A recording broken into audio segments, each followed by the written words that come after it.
Hello, we're back. It's been a minute.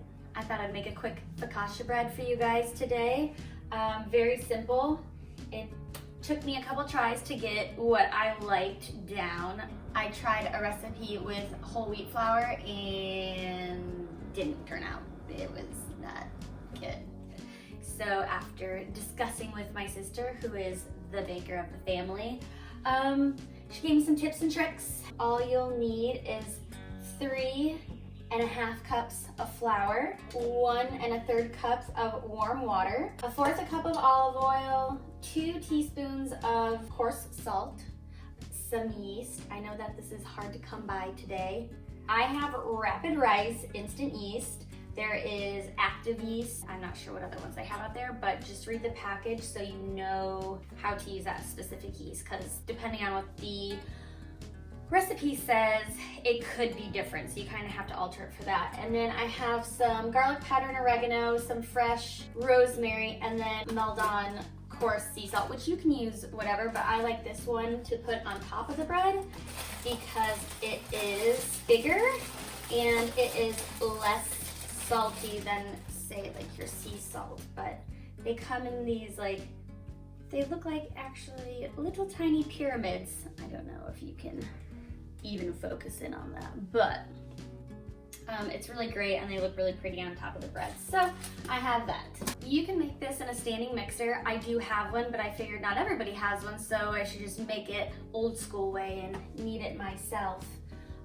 So I'm gonna start with my flour already in my bowl. 3.5 cups of flour, just all purpose, whatever you have. If you have bread flour, use bread flour, just really whatever is available right now. And then I have the 2 teaspoons of coarse salt. I'm just gonna sprinkle right in there. And then my yeast, I don't have to add to hot water before. Some of them you have to add to hot water and let it sit for about 5 to 10 minutes so it starts to boil and activate the yeast. This is Rapid Rice, so you don't need to, so I can just add mine right into my dry ingredients. The back of the packet though does say that the water has to be 120 to 130 degrees. So that is something that you do want to make sure. I put my water on the stove top. I'm just gonna make sure that it's still at the temperature we need it to be and that it hasn't cooled off too much. Just wait. Wonderful.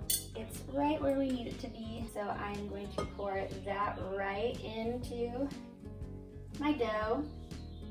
Just my flour, and then I'm going to add 1/4 cup of extra virgin olive oil right in there.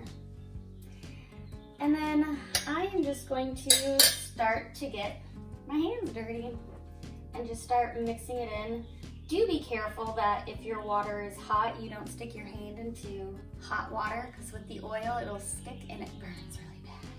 So I'm going to start working this together. You guys can see. And you're not going to preheat your oven quite yet because we are going to let this rise for 60 minutes after we get it all incorporated.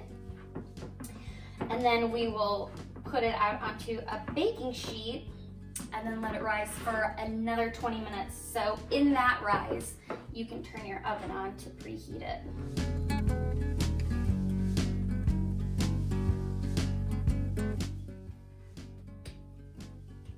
Once you get it pretty much incorporated, you are just going to put it onto a work surface and flour it so it doesn't stick. And then you're just going to knead it for 5 to 10 minutes until it's totally incorporated and it's become a smooth consistency. And what you want to do is just fold it over and push it down with the heel of your palm and really start to just work it together.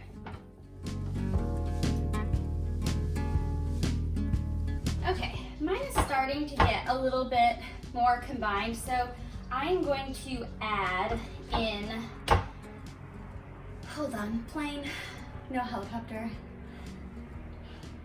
It's been a lot of those lately.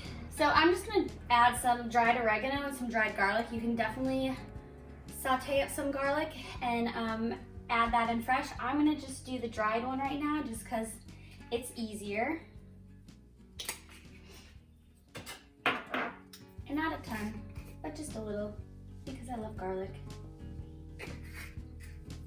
I'm just gonna fold it in, and then you just start working on it again.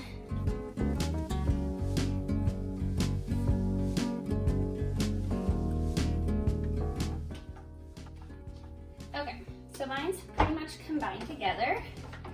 And then you just want to turn it into a little dough ball. And then I'm going to wash out my bowl I mixed it in. You're gonna put a little bit of olive oil into the bottom of it. And then you're gonna take your dough ball and you're gonna set it in, and then I just rub it around. And what you want to do is you want to get the dough ball covered, but you also want to get the edges of the bowl because the dough is gonna rise and you don't want it to stick.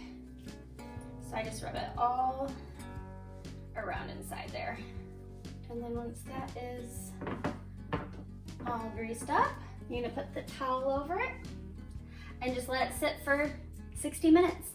And when we get back from that, we will get it out on our pan. Okay, it has been 60 minutes. I'm gonna take your towel off, and the dough should have doubled in size. You're gonna put onto I'm using a 9x13 baking sheet.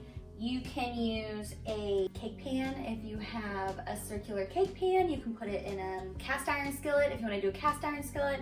Just something you can even use a bigger baking sheet. It does not need to go out to the edges at all by any means. So you are going to put a very healthy drizzle of olive oil onto the pan, because while it's cooking, the bread is gonna soak up all the oil and it's gonna make this really pretty golden crispy crust on it. So when you think that you've put enough, add more.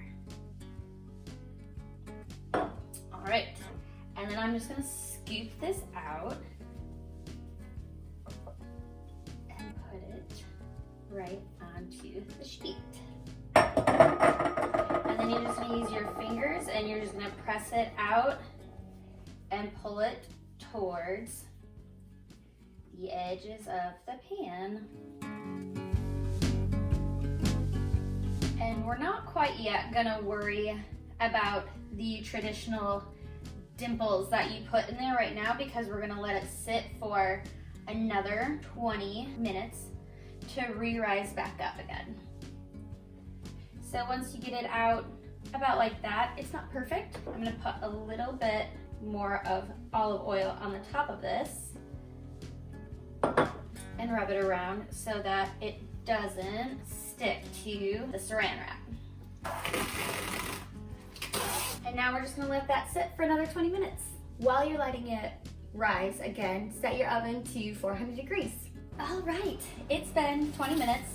We are going to take the saran wrap off. And then, as you can see, it's risen up a little bit. All you're gonna do is take your fingers and press them into the dough and make little dimples in it.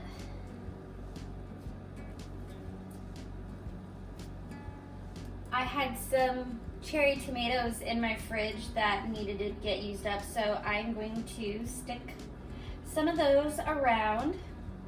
You can really put whatever you want on top of this. If you have some Parmesan, other herbs that you need to use up, you can do other herbs. You can do roasted garlic, prosciutto, and you want to put that on there. You can. A lot of people have been using different veggies and making bread art with it. You should check it out. Some of it's extremely impressive. I will try it someday, but not today. And then I'm going to take the fresh rosemary, and to take it off the stem, an easy thing to do is just hold the top, and then you just lightly put your fingers around the stem and pull, and all the leaves should just fall right off. And then you can just sprinkle it around. Flaky salt. I have some in my little bin already. And just sprinkle it on top. Sorry, blocking your view.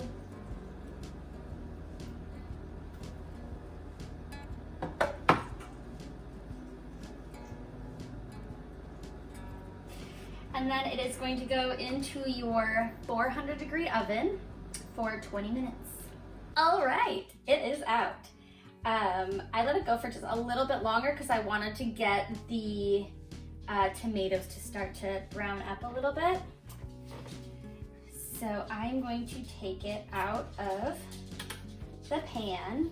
And as you can see, there is barely any olive oil left on the pan, which means I probably could have used a little bit more. I am going to brush a little bit more olive oil on it.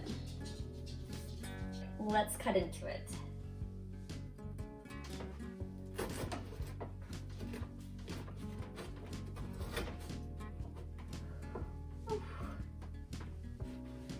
I don't know if you can hear it, but it's nice and crisp edge, and then the inside is very light and fluffy. I'm gonna cut a small piece to try. Very squishy, very fluffy inside, very crisp bottom. I love it. Yum. You can taste the herbs that we mixed into the dough. You can taste that coming out, and then the sweetness of the tomato on top is amazing, and then also the rosemary, it's really great. So, can you hear the crunch? Excellent. I definitely think that you should try it. During all of this, while I was letting it rise, I was doing stuff around my house, getting things done, so yeah, something easy to do at home. Hope you guys enjoy it.